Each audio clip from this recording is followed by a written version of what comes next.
अभी आपको अपडेट करें, लंदन से चोरी होने वाली करोड़ों रुपए मालियत की गाड़ी कराची के इलाके डिफेंस के घर से बरामद कर ली गई है। पुलिस ने 2 मुलजिमान को गिरफ्तार किया है। मजीद तफसीलात के लिए बात करेंगे डॉन न्यूज के नुमाइंदे सैयद वसीम से। वसीम, क्या मालूम हुआ है मजीद इस मुतालिक?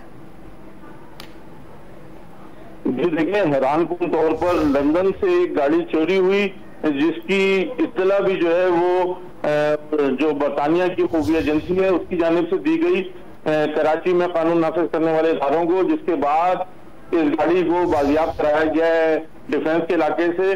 और गाड़ी के जो सिलसिले में जो गाड़ी जहां से बरामद की गई है उधर से 2 अफराद को हिरासत में भी लिया गया है कानून नाफिज करने वाले इदारों की जानिब से। और ये गाड़ी लंदन से चोरी हुई थी और कराची के एक मकान जो कि डिफेंस के इलाके में वाक़ है वहां से बरामद की गई है। और इस गाड़ी के जो बरामद की गई है तो उससे कबल जो मकान मालिक है उसको सर्च वारंट भी दिया गया था। और सर्च वारंट देने के बाद जब घर की तलाशी ली गई तो गाड़ी बरामद हुई और इस गाड़ी की कीमत जो है वो 4.25 करोड़ रुपए से ज्यादा की बताई जा रही है। जी बहुत शुक्रिया डिटेल्स के लिए वसीम।